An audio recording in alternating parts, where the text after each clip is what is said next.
अति प्रसन्न से आशीष। ये है साधुता, ये है सरलता। सरल स्वभाव न मन कुटलाई, सहज लाभ संतोष सदाई। ऐसे महापुरुष, ऐसे संत और ऐसा दिव्य महोत्सव, सभी महापुरुष हमारे धर्म संघ वाले भैया कहीं नहीं जाते पर कृपा करते हैं। और हमारे गुरुदेव की कृपा, हमारे नैयायिक जी, सभी लोग, और ये ब्रह्म महोत्सव और ये सत्संग, और ठाकुर जी ने पहले कृपा कर दी। जैसे नैयायिक जी ने बताया था कि मैं मंदिर के पक्ष में नहीं था, कोहरा देना दे, और मैंने कल आपसे कहा था, मैंने कोई चंदा नहीं मांगा किसी से। सुन लीजिए महाराज जी, हमारी गौशाला है, उसका कोई टिस्ट नहीं। श्री कृष्ण मंदिरम दिव्य देश, उसका कोई टिस्ट नहीं। आजकल जहाँ टिस्ट बने हैं वहाँ गेस्ट हाउस हो गए। ये दिव्यता है। ये ठाकुर जी हमारे परम सिद्धे सुरदत्त ब्रह्मचारी महाराज और देवरा बाबा जी महाराज और हमारे छोटे स्वामी जी महाराज की कृपा, हमारे भक्तमाली जी, जगन्नाथ दास जी, सुदामा कुटी वाले महाराज जी, इन सब की कृपा। भगवान का दर्शन हम आज कह रहे थे ना, का मंदिर जाने की ट्रेनिंग होती है। ये नहीं मुंह उठाए मंदिर चले गए, संत जी बता रहे थे। भरत जी ने राम जी से कहा, कपूपद अंकित अवन बिलोकी और आयुष हो तो आवो देखे। भगवान आपकी आज्ञा हो तो देखे आऊं। भगवान की मेरी आज्ञा नहीं है, मेरी आज्ञा से फल नहीं मिलेगा। अब भगवान की आज्ञा तो किसकी आज्ञा से जाऊं? बोले अवश्य अत्रि आयुष्य धरहु और तात विगत में कानन चरहु। आप अत्रि की आज्ञा लेकर के जाए तो आपको लाभ मिलेगा। आप मंदिर जाते किसी संत से आशीर्वाद लेके गए? बोलो कि महाराज हम मंदिर जा रहे हैं। हर कार्य, जैसे अभी हमारे त्रिपाठी जी चले गए और उन्होंने कितना अच्छा बताया कि भगवान ने इतना बड़ा उत्कृष्ट पुरुषार्थ किया पर उनकी मां ने उनकी प्रशंसा नहीं की। बोले तुम्हारे जो कर्म है और सफलता हुई है तो केवल कौशिक की कृपा सुधारे। अब देखो भगवान की मां, जिसके सामने भगवान प्रकट हुए, वह प्रकट कृपाला, और उनकी मां क्या कह रही है? आजकल की मां अपने बालक को क्या कहती है? जब ये बात मां ने कही और जब भगवान लंका विजय करके आए तो उनके मित्रों ने कहा आपने बहुत बड़ा कार्य किया। देवताओं ने कहा, उनका मैंने कुछ नहीं किया, गुरु वशिष्ठ कुल पूज्य हमारे और इनकी कृपा धनुज हनुमारे। तो ऐसी आदर्श मां है जो अपने पुत्रों को ये शिक्षा देती है। तो हमें अपने पुरुषार्थ में कहीं सफलता मिल रही है, उसमें किसी महापुरुष का, संत का, ब्राह्मणों का आशीर्वाद है। और देखो ब्राह्मण कोई साधारण तत्व नहीं है। तुलसीदास जी कहते बंदो प्रथम महिषुर चरण सुमेव ब्राह्मणों भूते स्वयं बसते स्वयं ददाति चा तस्यो अनुग्रहणम भूते क्षत्रिया दया। भागवत के चतुर्थ स्कंद के 22वें अध्याय में ब्राह्मण अपना ही खाता है। हमारे धर्मसंघ वाले गुरुजी हमें बहुत अच्छी शिक्षा देते थे, आज आपसे बतला रहे हैं, सुन लीजिए आप सब लोग। ब्राह्मणों की सेवा किसी का कल्याण नहीं है। भगवान का अवतार विप्रधेनु सुर संत है तो लीन मनुज अवतार। गोदुज धेनु देवहितकारी कृपा सिंधु मानुष संधारी। ऐसी कोई बात नहीं है। आज भी भारत में लोग 90% ब्राह्मण भक्त हैं। पितरों में हर कार्य में ब्राह्मणों को बुलाते हैं। और हमारे धर्म संघ महाराज जी कहते जो ब्राह्मण सिर्फ पुरुष सूक्त और स्वस्ति वाचन और श्री सूक्त याद कर ले, समझ लो उसका परिवार बढ़ता रहेगा और पालता रहेगा। सुन लीजिए आप सभी बातें। तो ऐसी ये तो कुछ ऐसे तत्व हैं जो समाज में ऐसा बोलते हैं, उसको महिमा मंडित होते हैं, इनसे कुछ बिगड़ने वाला नहीं है। आज भी लोग संत ब्राह्मणों का पूजन करते रहते हैं। रामायण की प्रथम चौपाई है सबसे श्रेष्ठ चौपाई है। बंदो हूँ गुरु पद पदुम परागा, सुरचि सुवास सरस अनुराग। देखो किनके सुमरन से कल्याण होता है? दो के सुमरन से। जो सुमिरत सिद्ध होए, गणनायक करिबर वदन। दोहा से नहीं, सोटा से प्रारंभ किया। और गणेश जी के सुमरण करने से और गुरु के सुमरण करने से, भागवत के नवम स्कंद के प्रथम अध्याय में। और महाराज जब जो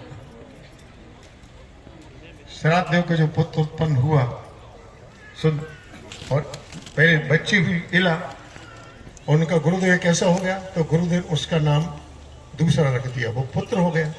वो वन में शिकार खेलने गया, इलावर्त खंड में गया तो घोड़ा से घोड़ी हो गया और पुरुष से स्त्री हो गया।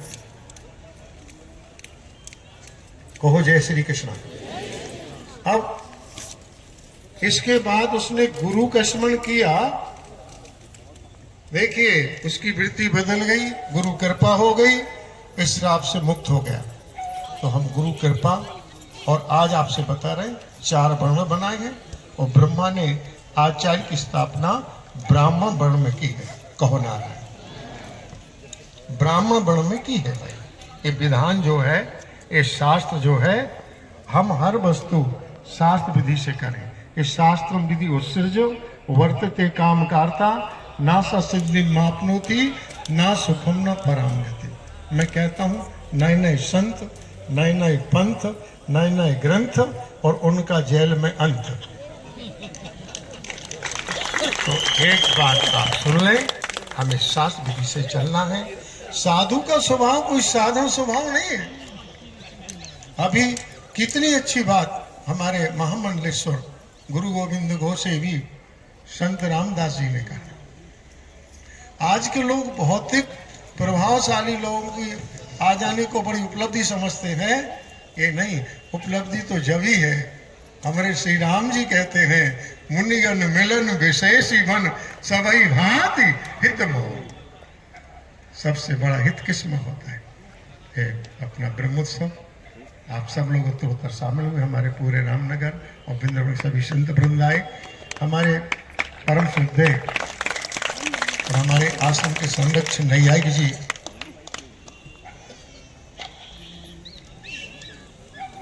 और हम रंगलक्ष्मी विद्यालय में हमने अध्ययन किया है। आचार्य जी बैठे हुए, हमारे नरेशाचार्य जी, आपके पिताजी, जो हमेशा ब्रह्मोत्सव के समय वैष्णव संत सम्मेलन करते रहे, अनंत संदेश देते रहे। इन सब की कृपा, इन गुरुजनों की, महापुरुषों की और श्री भगवान कृष्ण की कृपा।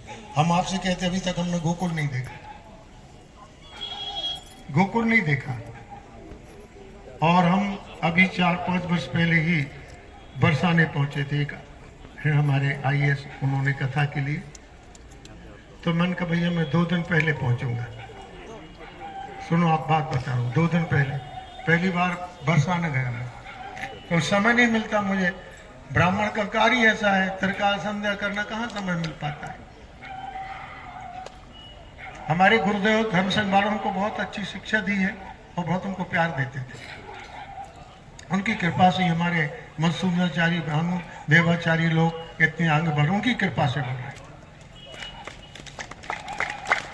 आज आपसे बता रहा, जब मैं पहुंचा तो 2 दिन पहले पहुंच गया, 2 दिन पहले आ गए। मन कहा, अब मैंने उनसे कहा भैया मुझे कोई काम झाम नहीं चाहिए भौतिकता वाला।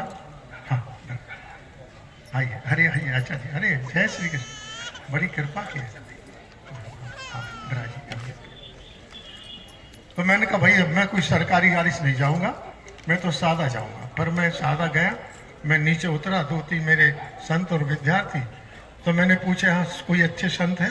मैंने कहा भौतिक वाले नहीं, वो कुटिया वाले भजन। उन्होंने बताया महाराज यहाँ जाइए, वहाँ जाइए। मैं पहले वहीं गया संत के पास, और वहाँ आ रहे थे, मैं बाहर बैठ गया। अब संत अंदर थे, मैं बैठा रहा। जब 1-1.5 घंटे बाद वो निकले, पर उनका मैं उठ के खड़ा हुआ, प्रणाम किया। आप कहाँ से? मैंने कहा महाराज श्री धाम वृंदावन में कुटिया, वहाँ से हम आए हैं आपका दर्शन करने, बड़े प्रसन्न हो गए।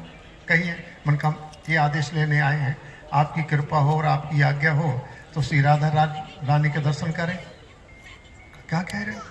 मैंने कहा महाराज जी आपकी कृपा होगी, आप उनके धाम में रह रहे हो, उनकी कृपा आप पर है।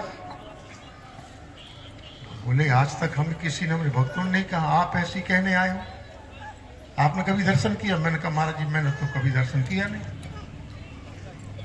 मैंने कहा मैंने कभी दर्शन नहीं किया। बड़े भाव में आ गए वो। बोले महाराज आप पर कृपा है, आप जाइए। उस दिन रक्षाबंधन पूर्णिमा थी, मैं पहुंचा, साथ में विद्यार्थी, पंडित, महात्मा लोग थे। मैंने सब अलग अलग हो जाओ भैया, अब मैं तो जब न होगी जेब में होगा पैसा, अलग में खड़ा हो गया। 2-3 मिनट के बाद दर्शन कर रहा था, पुजारी निकले, इधर आइए। मैं किसी और को बुला रही हूँ, उनका आप आइए। मैं नहीं बोला, अरे महाराज आप आओ, जो पीले कपड़े पहनो। मैं पहुंचा, क्या है?